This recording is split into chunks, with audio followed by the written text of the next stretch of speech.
Hi everyone, so in this video today we'll be exploring what Ohm's law is and how it can be used. So first of all, what is Ohm's law? Well, it's basically a mathematical equation that describes the relationship between voltage, current, and resistance. And all that can be represented with this formula right here, V equals IR. So V represents the voltage, which is measured in volts. I is the current, which is measured in amps. And then R is the resistance, which is measured in ohms. So now that we have that down, you need to understand that assuming we keep the voltage constant, if the resistance increases, that will lead to a decrease in the current, which makes sense, right? Because these are a product that have to multiply together to give us the voltage. So as one of these values decreases, the other one goes up, which means they are inversely proportional. However, as current goes up, assuming resistance remains the same, voltage will also go up because there is more current flowing through the circuit, leading to an increase in voltage. Now, you guys might be a bit confused here about what all these terms mean, so let's demonstrate it with a quick analogy. So imagine we have a water pipe system, right? And obviously we have water flowing through here. So if I can give you my best artistic skill here. And as you can see, I purposely made these tanks higher and lower than one another. So this side is the high potential side and this side is the low potential side, which explains another concept in electrical engineering, which is high potential and low potential. So this is the high side, this is the low side. Water will flow from the high side to the low side. And whenever I say water, just replace it with current because we're actually learning about electricity here, not water. Anyways, this makes sense because in real life, gravity causes the water to flow from a high point to a low point. So this can be transcended into electricity as well. So let's say if we were to decrease the size of one of these pipes, that represents resistance in this example because it is impeding the flow of current. It's restricting the amount of current that can flow through that small space right there, as you can see. And as we make the pipe bigger, more current can flow through, which leads to a higher voltage because there's less resistance. So now let's apply what we learned and try out some examples. So let's say we have a 12-volt battery connected to a 6 ohm resistor, and this is the positive side of the battery, this is the negative side, and here's a 6 ohm resistor. Using what we learned here, which is the formula V equals IR, I want you guys to calculate what the current is in this circuit. So take a minute to pause the video and solve this problem, and I'll wait. Alright, so hopefully you guys figured it out. So we're given that the voltage is 12 volts, and we don't know the current, but we do know that the resistance is 6 ohm. So this is just simple algebra.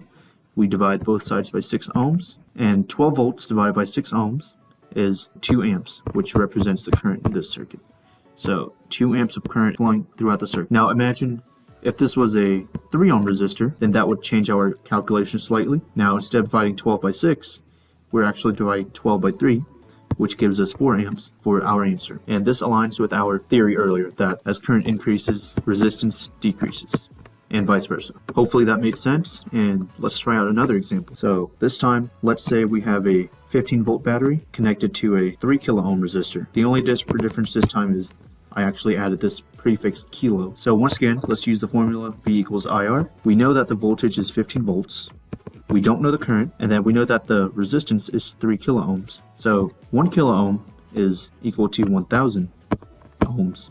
So 3 kilo ohms is 3000 ohms. So instead of saying 3 ohms here, we're actually going to say 3000 ohms. That is, and then let's divide both sides by 3000 ohms, and you should get 0.02 amps for your current, which makes sense in this example because we have an excessively high amount of current, or rather resistance, which impedes the flow of current, causing there to be only a very small amount of current flowing through the circuit.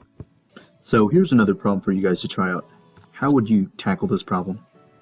Well, as you can see here, we have multiple resistors in series this time instead of one resistors like the previous two examples. So what we have to do is we need to find the total resistance, which is very simple. All you do is you say RT is equal to R1 plus R2 plus R3 plus ...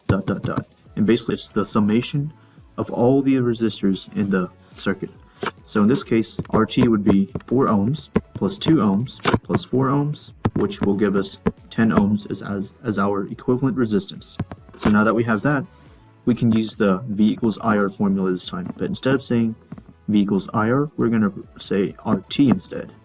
because that's the equivalent resistance, the total resistance in the circuit. So we have 50 volts as our voltage. We don't know the current, and we know our total resistance is 10 ohms. So knowing this, we just simply divide both sides by 10, and I should be 5 amps. Now, you might think we are done now, but actually, we still need to calculate the voltage drop across each of these resistors. So, what is a voltage drop?